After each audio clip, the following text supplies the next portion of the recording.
کو جنت سے کیوں نکالا گیا؟ مور جتنا اب خوبصورت ہے، اس سے کئی زیادہ جنت میں خوبصورت تھا۔ مور کی خوبصورتی پہ سبھی پرندے فدا تھے، لیکن ان سب خوبیوں کے باوجود مور سے ایسی کون سی خطا ہو گئی تھی جس سے اللہ تبارک و تعالیٰ نے مور کو جنت سے نکال دیا؟ اللہ تبارک و تعالیٰ نے جب حضرت آدم علیہ السلام اور اماں ہوا کو پیدا فرمایا، اس کے بعد ان کو جنت میں بھیج دیا۔ وہ دونوں جنت میں بہت ہی پرسکون رہتے تھے، بہت ہی لذیذ میوے پھل کھایا کرتے تھے، لیکن ایک اناج جس کو کھانے سے اللہ پاک نے انہیں منع فرمایا، اور وہ اناج گندم تھا، چونکہ شیطان حضرت آدم علیہ السلام کی وجہ سے ہی جنت سے نکالا جا چکا تھا۔ اسی وجہ سے شیطان کی حضرت آدم علیہ السلام سے دشمنی ہو گئی تھی۔ شیطان یہ چاہتا تھا کہ وہ کسی بھی طرح حضرت آدم علیہ السلام کو جنت سے نکال دے اور ساتھ میں اماں حوا کو بھی جنت سے نکال دے۔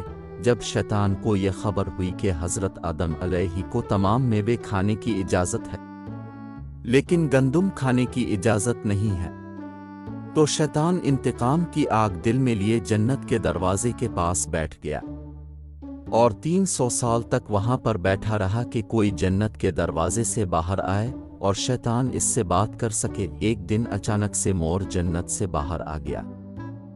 شیطان اس کو دیکھتے ہی بہت خوش ہو گیا۔ شیطان نے پوچھا، اے خوبصورت پرندے تم کون ہو؟ مور بولا، میں مور ہوں، اب تم اپنا تعارف کرواؤ۔ شیطان نے جواب دیا کہ میں عالم قربا کا ایک فرشتہ ہوں، میں اللہ پاک کی عبادت سے ایک پل بھی غافل نہیں ہوں، میں چاہتا ہوں کہ میں جنت میں جاؤں، وہاں کی نعمتوں کا اپنی آنکھوں سے مشاہدہ کروں۔ شیطان مور سے کہنے لگا کہ تم مجھے جنت کے اندر لے جاؤ، میں تمہیں 3 ایسی باتیں بتاؤں گا جس سے تمہیں ابدی زندگی حاصل ہو جائے گی، تمہیں بڑھاپا اور بیماری نہیں آئے گی، تم ہمیشہ جنت میں ہی رہو گے۔ شیطان کی یہ باتیں سن کر لالچ میں آ کر مور نے کہا کہ مجھ میں تو اتنی طاقت نہیں ہے کہ میں تمہیں جنت کے اندر لے جاؤں، لیکن ایک سانپ میرا دوست ہے، وہ شاید تمہاری مدد سکے۔ یہ کہہ کر مور سانپ کے پاس آیا، اس کو ساری بات بتائی۔ سانپ بھی شیطان کی باتوں سے بہت خوش ہو گیا، پھر شیطان کو اپنے منہ میں چھپا کے جنت میں داخل ہو گیا، اور یوں شیطان اپنی چال میں کامیاب ہو گیا۔ جنت کے تمام نگہبانوں کو یہ معلوم تھا کہ شیطان یہ چال چل رہا ہے اور جنت میں داخل ہو چکا ہے۔ فرشتے شیطان کو جنت سے نکالنے لگے، تبھی اللہ پاک کا حکم ہوا کہ اس کو ابھی تک جنت میں ہی رہنے دیا جائے۔ وہ فرشتے اللہ تبارک و تعالیٰ کے حکم سے رک گئے۔ شاید یہ حضرت آدم علیہ السلام کا امتحان تھا۔ شیطان حضرت آدم علیہ السلام کے پاس اور اماں حوا کے پاس جا کر اپنی محبت کا اظہار کرنے لگا۔ وہ دونوں ہی شیطان کو پہچان نہ سکے، کیونکہ ماضی کے مقابلے میں شیطان کی شکل تبدیل ہو چکی تھی۔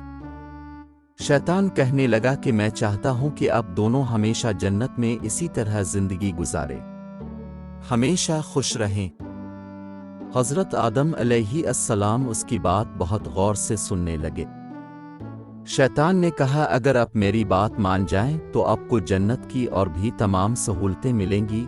حضرت آدم علیہ السلام شیطان کے بہکاوے میں آ کر کہنے لگے کہ یہ کس طرح ممکن ہے؟ شیطان کہنے لگا، ایک گندم کا دانہ اگر آپ دونوں چکھ لیں تو آپ کو ابدی حیا حاصل ہو جائے گی اور آپ جنت میں ہی رہیں گے۔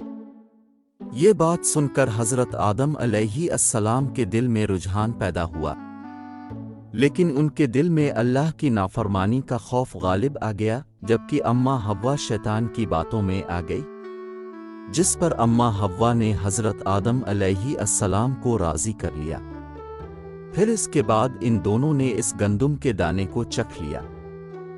جیسے ہی گندم کا دانہ ان کے اندر گیا تو دونوں کے 70 واضح ہو گئے، جس کے بعد دونوں اپنے اپنے 70 چھپانے لگے۔ اور خوف خدا سے کانپنے لگے۔ اسی دوران اللہ تبارک و تعالیٰ نے فرشتوں کو یہ حکم دیا کہ حضرت آدم علیہ السلام اور اماں حوا دونوں کو زمین پر اتار دو۔ حضرت آدم علیہ السلام کو سری لنکا کے قریب نیچے زمین پہ بھیج دیا، جبکہ اماں حوا کو جدہ کی سرزمین پر اتارا گیا، جن خوبصورت پیروں سے چل کر مور شیطان کو جنت کے اندر لے کر آیا تھا، وہی خوبصورت پاؤں اللہ پاک نے مور سے لے لیے۔ سانپ جو اپنے منہ میں شیطان کو چھپا کر لایا تھا، اس کے منہ کی خوبصورت خوشبو کو چھین کر اس میں زہر ڈال دیا گیا، پھر مور کے ساتھ ساتھ سانپ کو بھی جنت سے نکال دیا گیا۔